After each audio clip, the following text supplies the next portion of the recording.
Today's World Insight. China and the U.S. facing extraordinary challenges in an unprecedented time. What's keeping them apart amid the need to work together? So we do unilateral, you do unilateral, but our two countries could do bilateral. 70% of our members reflect that they have no intention to change their investment plans. And as the devastating COVID-19 crisis takes a foothold worldwide, how do artists share their craft?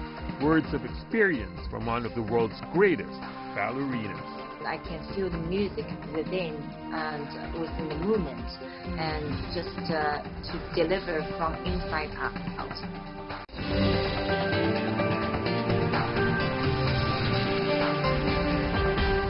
Here's our host, Tian Wei. Hello, this is World Insight, and I'm Tian Wei. We begin with the latest, once again, on the COVID-19. U.S. has the most cases in the world with a total of over 1.3 million confirmed infections, and the death toll has exceeded 80,000. The White House finally ordered staff to wear masks after confirmed coronavirus cases in President Trump's inner circle. As China focuses on extensive testing, top U.S. officials are sounding the alarm over the lack of testing capacity to safely reopen the economy. Meanwhile, China and the U.S. remain at odds over the origin of the virus as it becomes more politicized. For a closer look at these issues, earlier I talked to Professor Shen Dingli from Fudan University in Shanghai. Coming up, the meeting of the World Health Organization. It's likely to be a platform in which a lot of crucial issues about public health to be discussed. At this crucial time, how a country may assess the work the WHO has done over the last few months, and also make their concerted effort to continue to support WHO, and then all members can benefit from WHO's collection of data and its advice to members of the WHO, and its coordination work. It could amass the global medical resource for those countries who badly need such support. Having said that, though, both countries, China and the United States, have been in the earlier phone call talking about collaboration or interaction in the public health sector. How much do you think that will be demonstrated at the WHO meeting? How much do you think this is likely to be a clashing point between China and the United States? Unfortunately, in the recent weeks, rather than seeing the implementation of those commitments made by the two leaders, the two countries have been involved in a kind of very negative feedback. With this upcoming WHO meeting, we will see how China-U.S. could reconcile their difference, would really honor what the two leaders have committed to partner together bilaterally, and also at this multilateral meeting, they should demonstrate their leadership. U.S., China, and other leaders in the world should not withdraw their support, including financial support to the WHO, rather to lend their hand to deliver more financial and material support. And they, as key members of WHO, they can all benefit from such a collaboration, but would all lose if some of them, especially the U.S., would keep a long distance with WHO's mission. We have seen a problem of implementation between China and the United States. After the top leader commitment, there seems to be not necessarily a specific roadmap as to how to implement. For example, you talk about the public health issue. That's one. The other thing is also about the macroeconomic policy, which was also mentioned during the last phone call between Chinese Vice Premier and his negotiation counterpart, both the trade rep of the United States and also the Treasury Secretary, rather. So how do you see this phenomenon? Is this likely to be a phenomenon that we have to witness throughout the rest of the year at least? On the one hand, the two countries, after working very hard for the last 2 years, have stricken a hard-won deal, China-U.S. bilateral government-level economic and trade agreement cut on January 15th this year. So this seems to give people on both countries and the entire globe some relief. Look, trade war is gone. China-U.S. Relationship would return normal, and China is going to buy more stuff from U.S., possibly up to $200 billion equivalent of goods and service for this year and the next year. Now, given the COVID, whether U.S. whether the two countries can still do it. And some U.S. official in the White House recently said, if China would still honor, then the U.S. is not going to raise more tariff. They seem to pick up a weapon. If China would not honor its commitment, would not buy additional $200 billion equivalent of goods and services from U.S.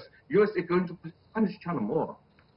I would say such a kind of rhetorical threat is not fair. But at least the U.S. will say, you have to buy. But China now, GDP growth is reduced. And employment situation is not very bright. And second, Q1 has some problem. At Q2, the first month, April, seems to be good. Who knows, May and June. So given this situation, I think there is a lot of uncertainty. If the U.S. would say, you have to honor, but you can postpone your commitment. You can do it in 3 years rather than 2 years. I think that would be more reasonable. We would honor, but we have some unresistible, some natural disaster. The other thing is that why the order placed by us also lose some orders. The foreign side, their interest, their ability to buy the stuff U.S. is going to export is also declining. This would give a hit to U.S. How do you see the war of words apparently going on between China and the United States? The rhetorics vis-a-vis the long term of the relationship? Well, this time we see very serious exchange of negative words across the Pacific. Actually, for China-U.S. relations, we have witnessed lots of frustration in the past. At the time of U.S. bombing of Chinese embassy in the then Yugoslavia, and also at the time when U.S. Chinese military aircraft collided in South China Sea, we see this as very serious kind of a tension. But fortunately, both Chinese and U.S. government at that time have very serious commitment in reducing the tension. So President Clinton made several apologies to China. And also for the China-U.S. air collision, the U.S. ambassador to China at that time, Mr. Prior, also made his apologetic statement. They can say it is sorry, we can say it may be apology, but at least the two sides they have intention to reduce the tension. But this time, we see not.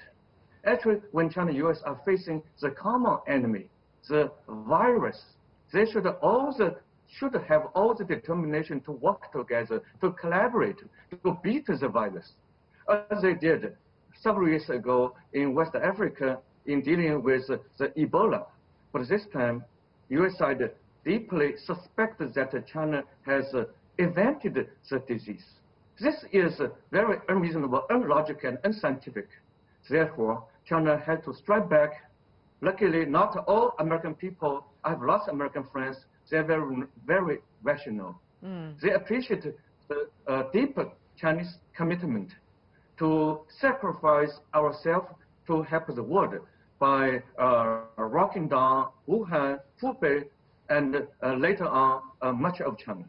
This made our business very difficult to do, but we care our life, and we care not to spread the virus for other countries to be infected.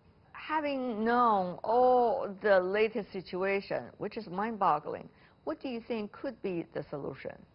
From January 23rd, when China declared to lock down Wuhan, to the time when President Trump announced American nationwide emergency, 50 days passed.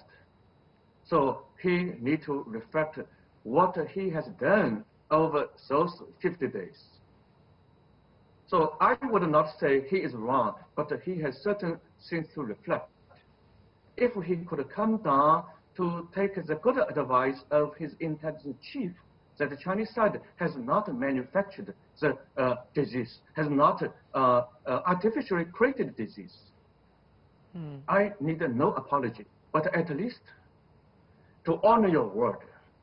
America has a world-class medical resource, medical science, and then China has also its resource, which is catching up with the U.S. Yes. Could China-U.S. would do what China and Canada are doing today, to do joint research on the vaccine.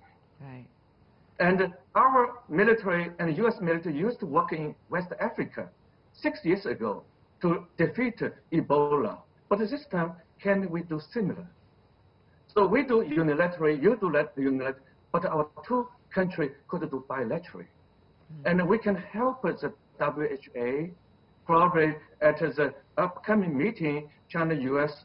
can make a proposal, I think, which is really not difficult. As long as President Trump would like to do, he can locate some resource for China-U.S. cooperation. What if he didn't do, Professor? Then I think China should not wait America to agree. We can work with Canada, as we are doing, and we may be able to work with Germany, France, Japan, Korea. As long as they are willing, we can make a phone call to them. Are you willing to do? They say, yes. Then we can start. And not only China could make a phone call, other countries could also extend their invitation to China. Right. That would not be good for America, as America tend to be a leader, a savior of the world. Why you refuse to lead us? Why you refuse to be a part of the global leadership?